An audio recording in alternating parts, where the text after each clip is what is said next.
Imagine picking a craft and honing it for over a decade. That's exactly what Nikhil Vadhavkar is doing with Raptor Maps. We've got a $250 billion worth of solar assets that have to perform for the next 25 plus years. The real bottleneck today in solar is labor. So we hear from him how that's deeply impacting his operations, but where the opportunities lie.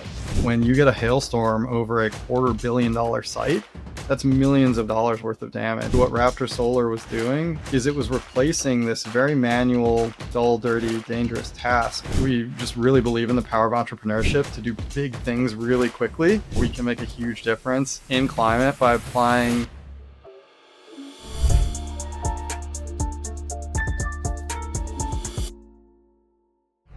Hey everyone, quick note for you. You're currently listening to the free preview of this episode. If you'd like the full thing, the full shebang, go over to our Substack. That's cleantechies.substack.com/subscribe and become a paid subscriber.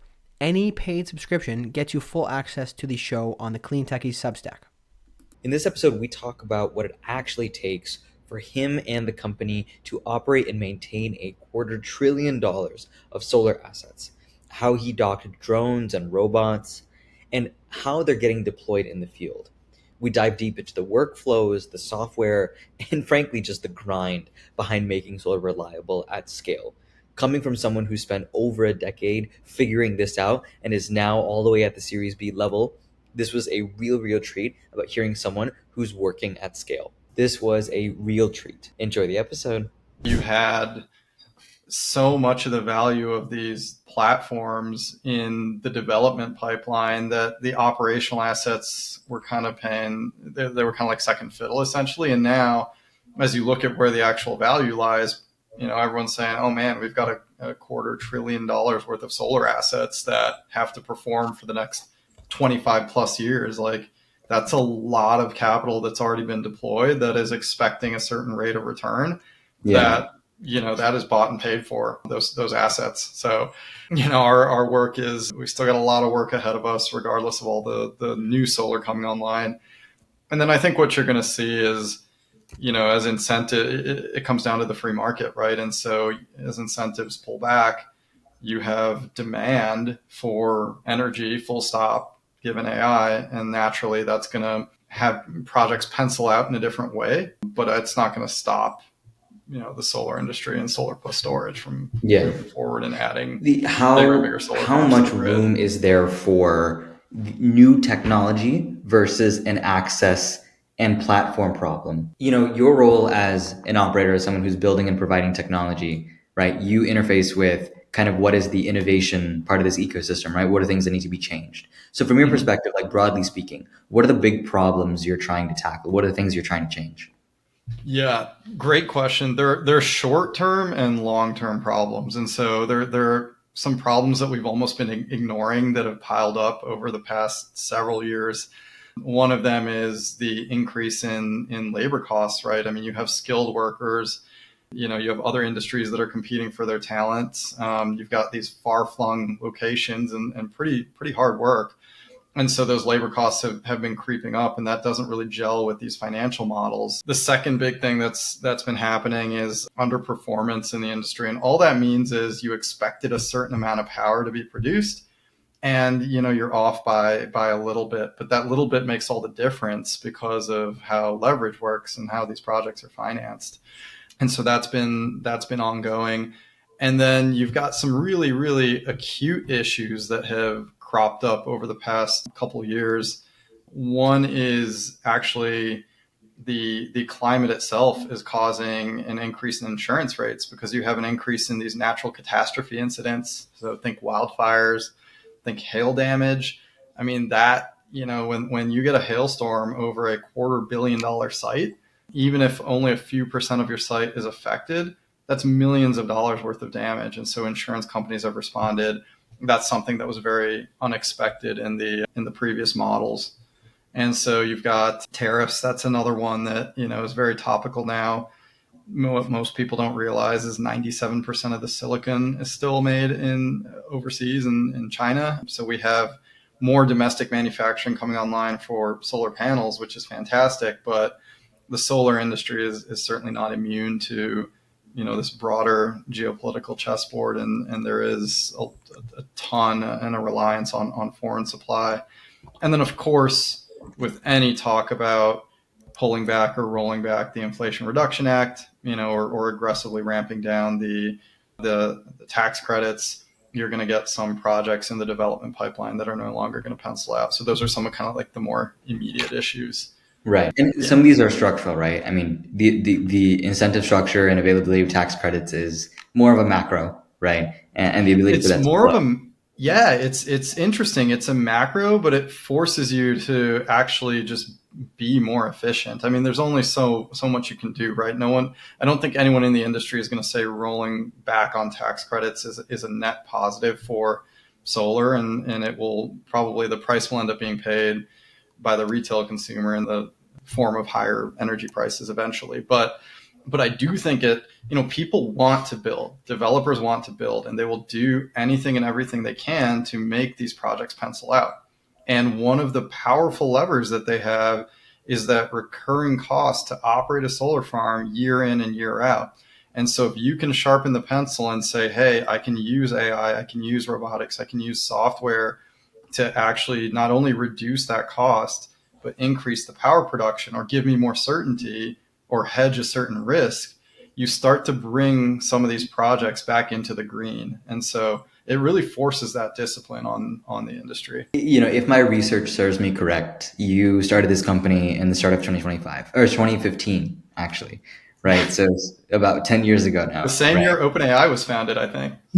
One stayed true to its mission, maybe, allegedly, right? So, what was Raptor Maps then? What insight were you operating on? Great question. So we were seeing a lot of the things that you're seeing now. We were just starting to see back then. So I was joking about OpenAI, but there's a reason that they were founded around that time, right? You started to have these off-the-shelf machine learning models that were becoming more and more accessible to people.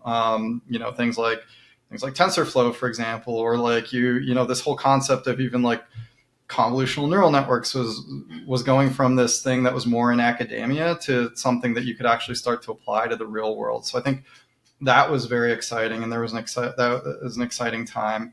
The second thing was that we started to see the evolution of robotics and drones in particular go from what I would call hobby grade to more and more prosumer. So if you look at the drones today, they've got 3, 4, 5 nines of reliability. Unfortunately, a lot of that is driven by the mass production and in response to some global conflict. But the point is, you've got these units being pumped out at scale that are insanely reliable. And that was just starting. And so you've got, this machine learning revolution. You've got a robotic platform that can operate in 3 dimensions that's very quickly becoming highly reliable and getting cheaper, and the batteries are getting cheaper and all that kind of stuff. And then the third kind of big catalyst for Raptor Maps was, the climate change is, when you look at the trends, I think there was a point where everyone was saying, okay, yeah, maybe I can hallucinate that it's not significant or real or whatever. Climate tech founders are taking on a huge challenge. Not only do they need to know how to build a startup, but they also need to deal with hardware, have a strong handle on climate policy, know how to fundraise from diverse investor types. It's a lot. That's why we made Clean Techies, the #1 podcast for climate tech entrepreneurs. In addition to our jobs, we devote 20 hours a week to producing this podcast for you. This way you can learn from the people who have walked the path before you, learn from their mistakes, and gain insights on navigating this complex journey. If this mission resonates with you, we are asking for your help. It takes a lot of effort and it's not free. If you are already a subscriber and want to help, start supporting us today by going to Substack and clicking Upgrade to Paid. Thanks for helping all the climate tech entrepreneurs like you. And I think in that period, maybe from 2010 to 2015, nobody could credibly squint their eyes and say, yeah, there isn't something really big going on here. And we as humanity have a pretty big mission and a pretty big hill to climb to go fix this. So those 3 factors came together, and we knew that we wanted to do something at the intersection there. And initially, we were actually working in the agriculture industry. It's the biggest industry in the world, farming, right? So you got these very, very large fields that you put a lot of resource into, and some of it, you're using water, you're using fertilizer. It takes a lot of energy to, produce that fertilizer, to move it, to spread it. Then whatever doesn't get absorbed gets run off, there's a runoff. So there's a huge efficiency story there. There's a climate story there. It's kind of perfect in terms of, a target market. But what we quickly realized was that the agriculture industry is kind of a lot of like micro industries in terms of, it's not very standardized in the way that you think it might be, because you've got different varieties of crops and soil types and all kinds of stuff. And then while we were out in the field, a lot of these solar farms were actually co-located. So I remember specifically going up to Grand Forks, North Dakota, and on the way, you had a big portfolio of solar farms in the middle of Minnesota. And I remember how much it felt like actual farming. Like it's tangible, it's boots on the ground. You've got people that are trying to do something in an efficient manner. And it kind of clicked for us, where my co-founder Eddie and I were thinking, man, we've put all of this thought into creating data models for actual farms, but in reality, it makes so much more sense to adapt these data models for solar farms. And the solar industry was actually, they were the ones who were calling us and emailing us and saying, hey, we want to adapt your technology, to our industry. And so anytime that happens as a founder, you want to pay really close attention to that signal, because that's really, you may not have product market fit at the time, but it's kind of like it's the stakeholders telling you, hey, look over here. There, you might have product market fit here, and then you just got to live your core values and be ready to ride and put your boots on the ground and embed yourself with those customers and actually build something they want. Yeah. And you came from an academic background, right? You were Yep. essentially studying what, biospace science, right? Is that you might have Yeah, exactly. Yeah. yeah. So what, what the path seems like it was from, that you Raptor Labs might have been started during your PhD, and it sounds like you found yourself into agriculture to start with. So what was the connection there? How did that journey happen? Yeah, so specifically that journey came about because I was a resident advisor, and one of the students, he had grown up on a potato farm in Maine. And for some reason, this was so fascinating that really led me down the rabbit hole. And of course, being at MIT, it's called course 16 because everything's got to have a course number. It's the Aeroastro department.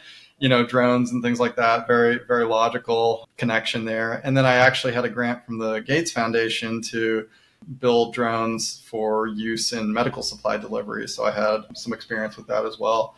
So that's what initially kind of was the catalyst down that path in agriculture. But if you look at our journey from academia to what we're doing now, I think, my co-founder, he was at SpaceX for a while. He actually helped design some of the thermal control systems that were then used on mice and then eventually used on people. And I was working for NASA on spacesuits, and it was very cool work. But we realized that we were doing things that were really furthering, missions that were decades out in some cases and really focus on planets that weren't Earth. And I think for us, we like doing that, but we just really believe in the power of entrepreneurship to do big things really quickly. And so for us, it just felt like the right time to say, man, that we're at this tipping point here, like where we can make a huge difference in climate by applying, technology and creating new types of technology. And that's really where we want to be. And that's what kicked that journey off. There's a little bit of probably like a cultural thing that wouldn't be captured here. If anyone has any space friends, I'm sure you were looked at as sort of like an abandoner of the industry, or, if you have any space friends, they often are very passionate about why space matters more than anything else, right? And I can imagine you heard a lot of that when you were leaving. But I think this is awesome in hearing where you were able to derive some of the rigor of your thought process. How was it building a company coming from that academic background, right? It's no secret that a number of climate inventions, a number of energy related inventions come from deep tech, often technical founders, right? So for you as a person, what does that journey look like? Yeah, so I think we tried to apply the right lessons from academia, or the right ones that not that I would say there are a ton of wrong ones, but maybe the more timely ones, or the things that can get a startup going really quickly. And so, there's part of that is just like having a hypothesis and testing it very quickly. I think that is something that applies extremely well between academia and starting a company. And, in the startup world, we call that, product market fit. And I think one of the differences is that in academia, you're building towards, man, this IEEE paper that I'm going to publish in 18 months, right? Or I have to put this thing together and dot my I's and cross my T's, and it's got to be perfect because it's going to go in Nature magazine.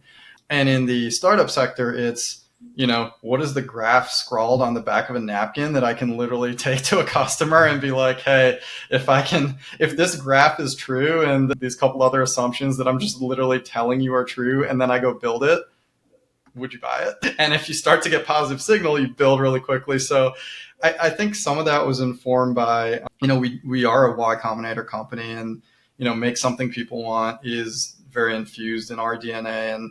And we have countless stories of both the YC mentors as well as our fellow, cohort companies just doing things that don't scale, which seems counterintuitive, but, we are talking about the examples of, for example, me showing up in the field in Minnesota, right? And just hanging out with the customer for a few days and testing different flight plans. And, that doesn't scale to have the founder go do that for every single customer, but, find your initial few and work with them intensively. I think that's really important.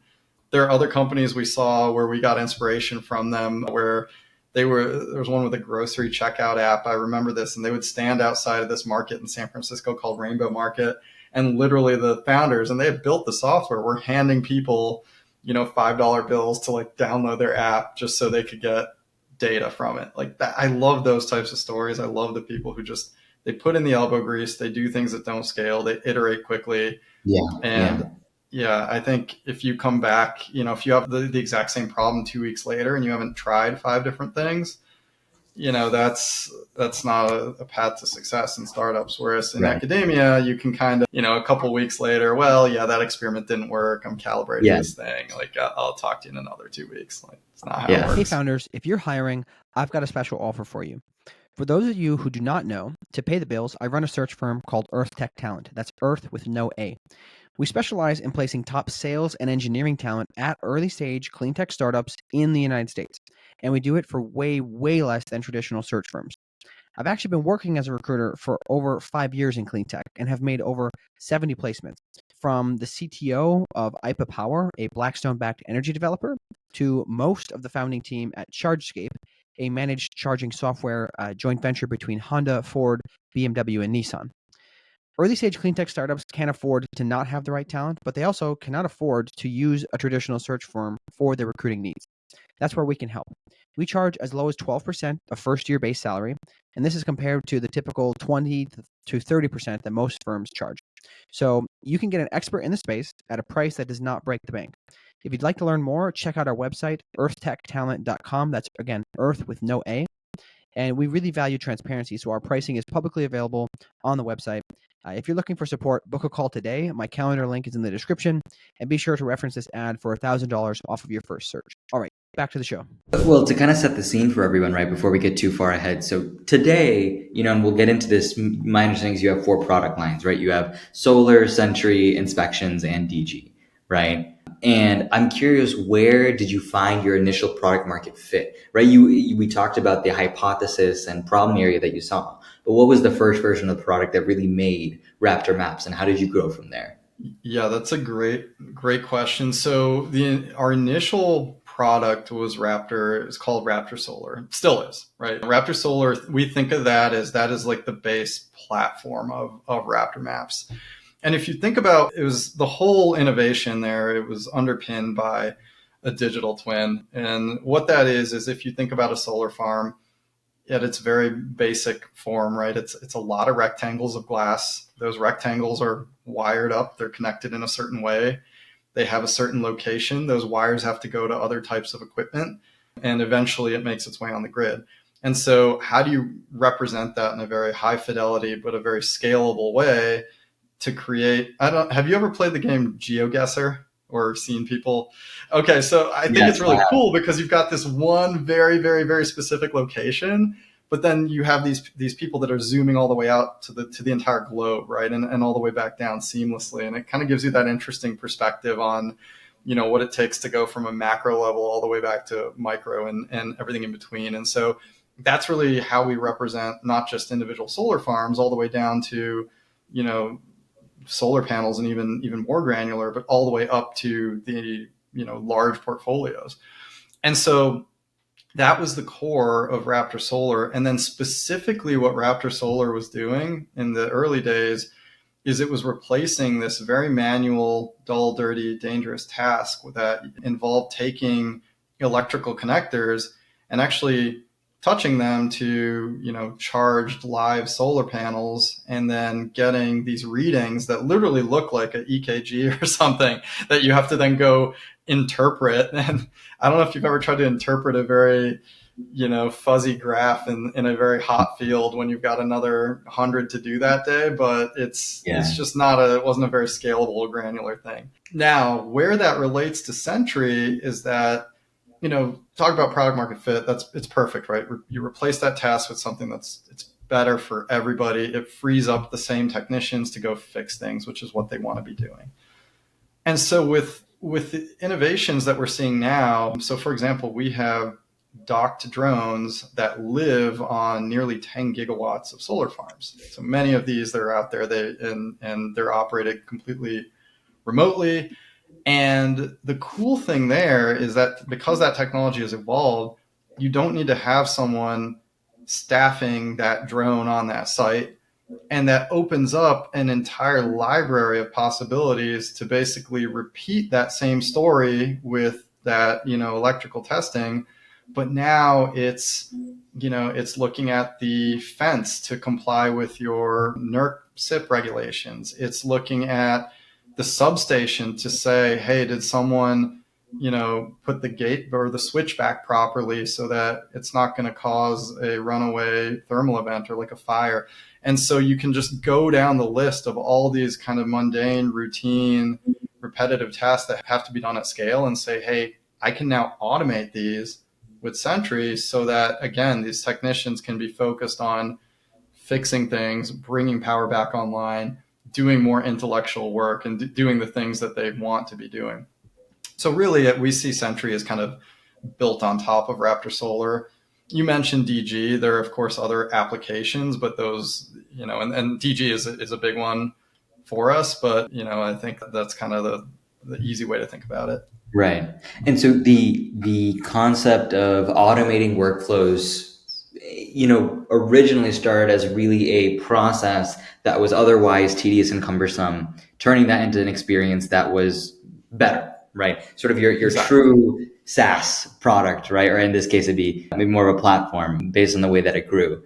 And from your perspective, so as you grew, right, and you've among the many achievements, raised lots of funding, kind of built a really big team around this, big, relatively speaking, to early startup stage, especially.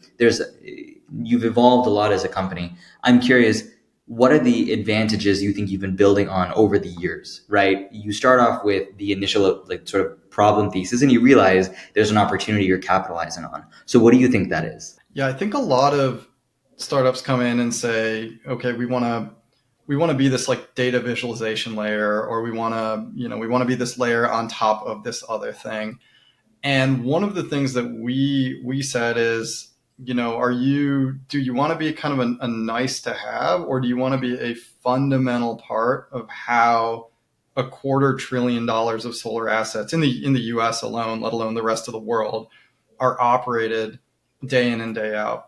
And in order to do that, you can't kind of sit in this ivory or maybe silicon tower, as it were. Like the core advantage is you have to realize that these are real assets out there in the world that have real maintenance and that needs to be done on them.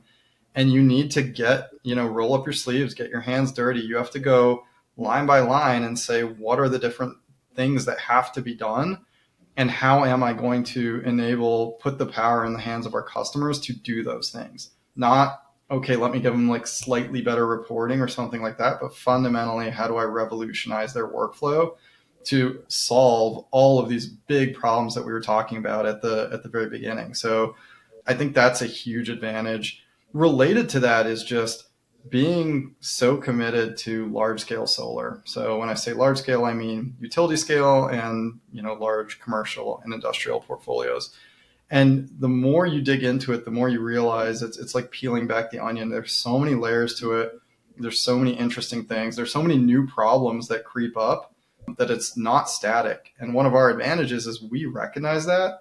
Whereas for others, they might be going horizontal and they might say, oh, yes, solar is kind of like something that we do. And we provide this layer on top, but we're working in many different verticals. I think for us, when your market is as big as it is and your customers care as much as they do about that asset class, you have to match that intensity.